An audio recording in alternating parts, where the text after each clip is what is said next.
Hello, my lovely brothers and sisters. This is your brother jeq-j on your way once again. Dear, I want us to reconsider our approach towards what we call friendship. This is very simple and very short. I want us to reconsider our approach towards friendship. Therefore, I will ask you, who is your friend? Who do you call a best friend?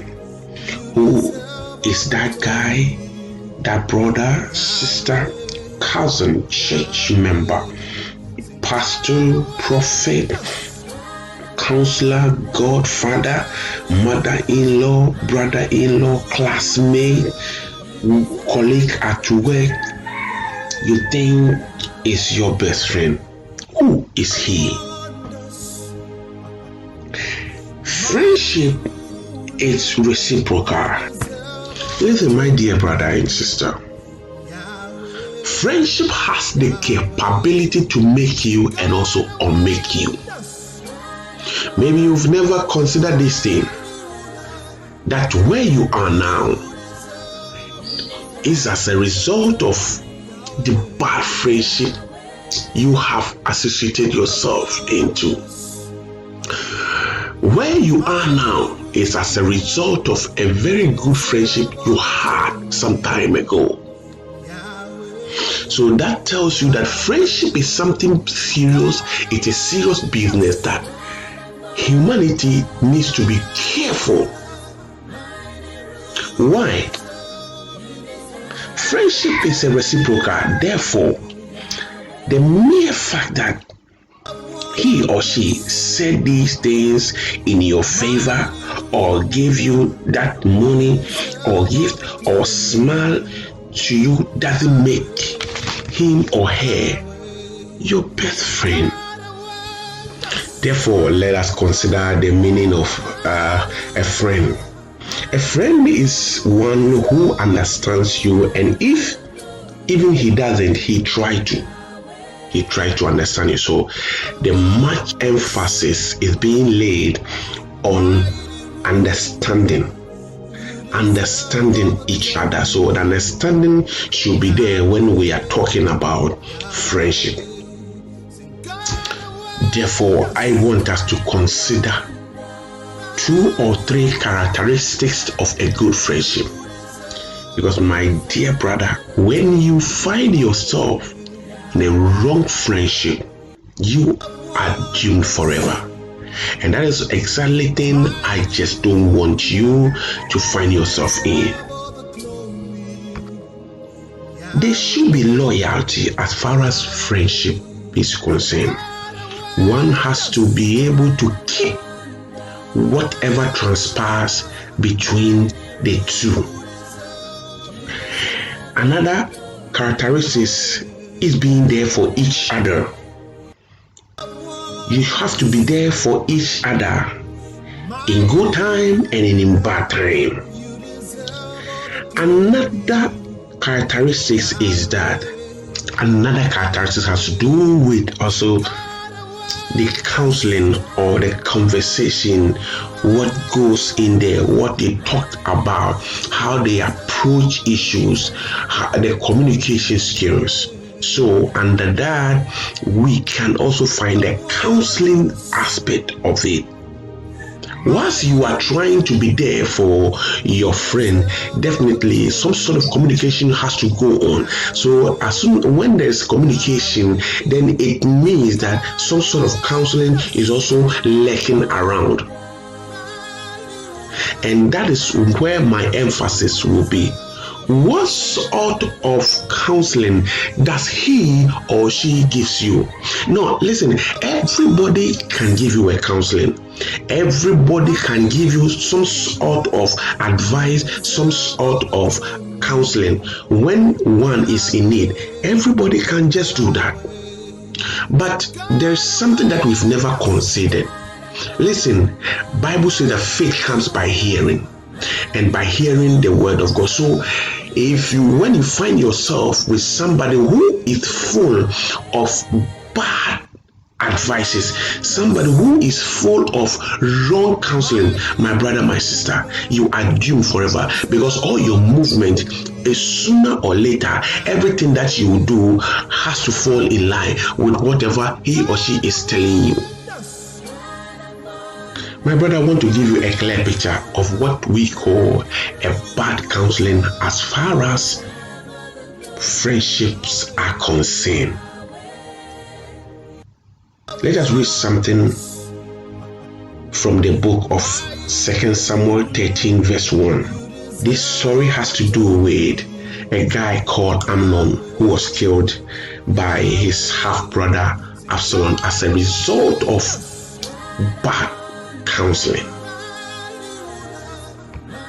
Now listen to the rest story according to 2 Samuel 13 verse 1.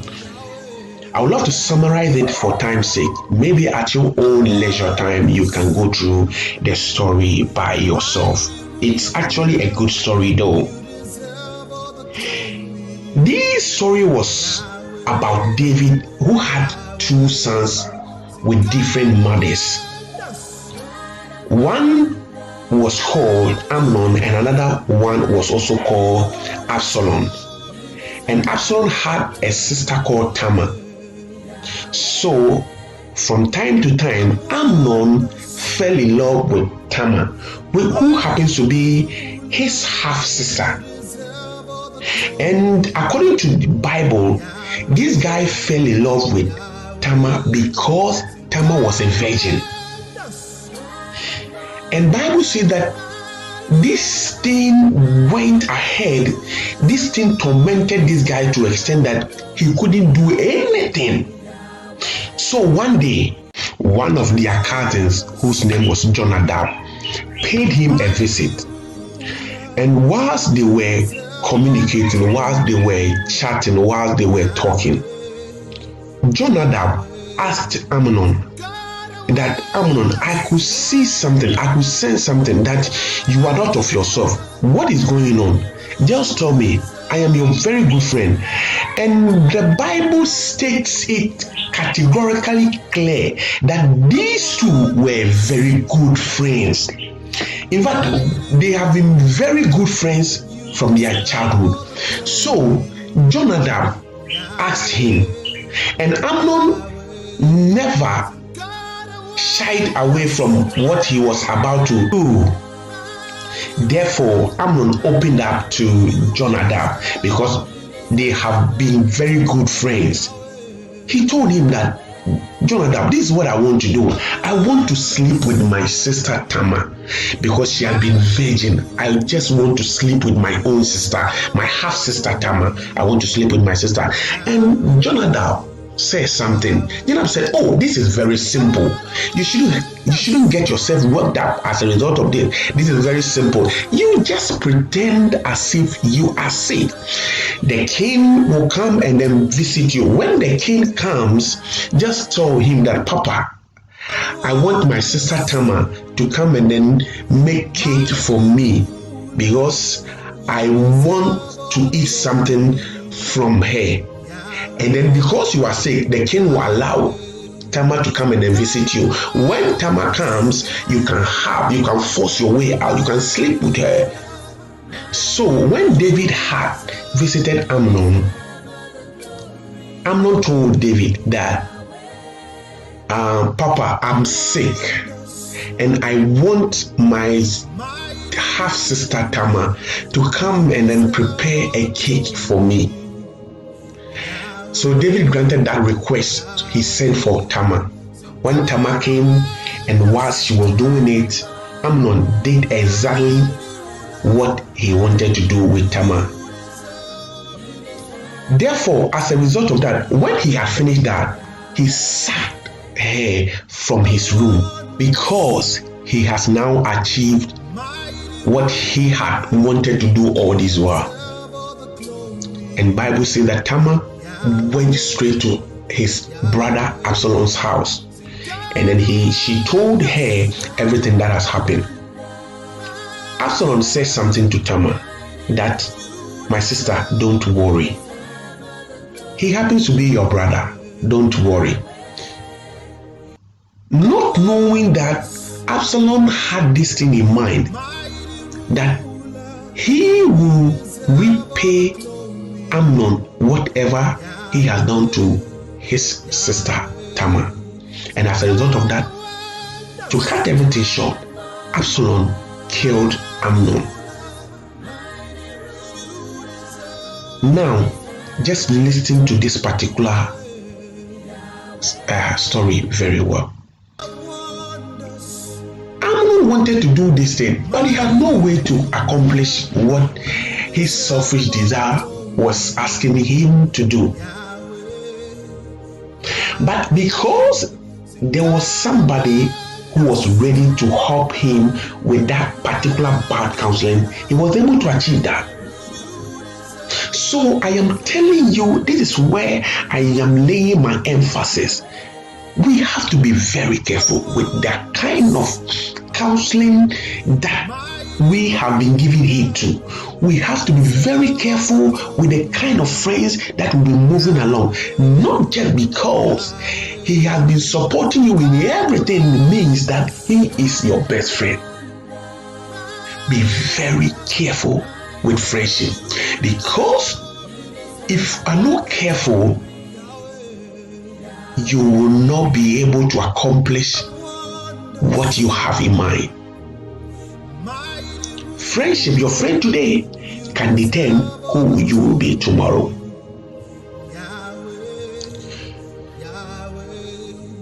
So many people have become wealthy as a result of a certain friends they had. Some people too are in prison because of friends. Some people are doing very well as long as life is concerned as a result of friends. Some people are really struggling as a result of friends. You have to be very careful with the kind of person you call a best friend, because friendship automatically moves with counseling.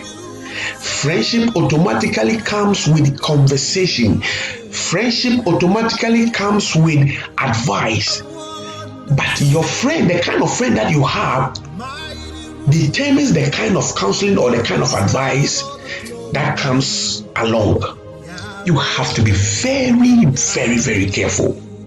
There's one thing about this advice and then counseling that we've never taken notice of. Listen, it doesn't matter whom that kind of advice is coming from.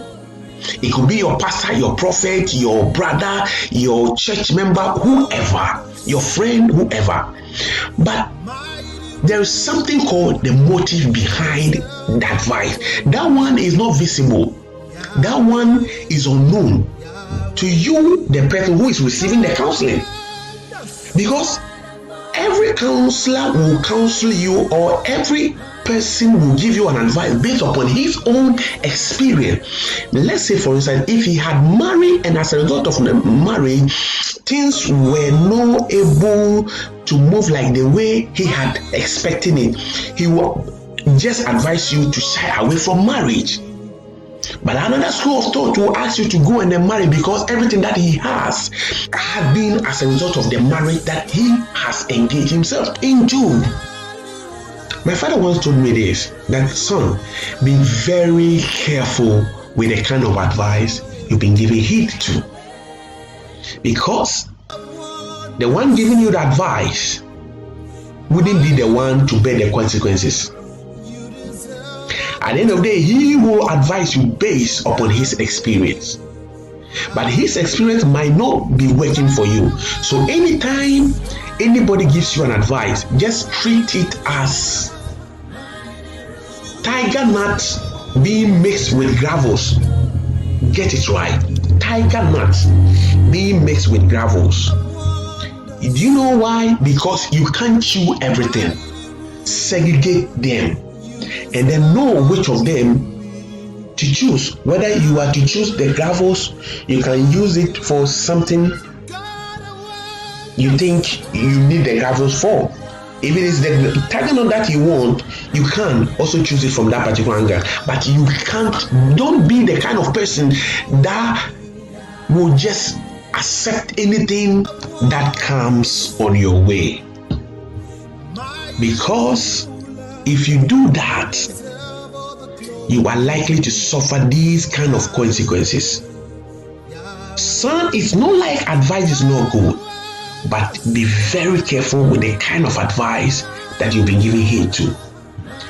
These are the consequences you are likely to suffer when you become the kind of person that just go ahead with any advice that comes on your way.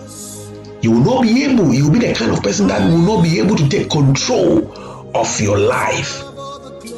You will be the kind of person that your life will be manipulated by the public or the people you call as your counselors or your best friends. You will not be able to accomplish your dream because dreams and aspirations are individual. And in all, you will not be able to live the kind of lifestyle that is expected of you. Thank you for listening to your brother. This has been always your brother Mark jeq-j. May God bless you. May God give you the direction to be able to make the right choice as long as friendships are concerned. Stay blessed. I love you. Bye-bye. You deserve all the glory. Yahweh, Yahweh. Sing God of wonders. God of wonders.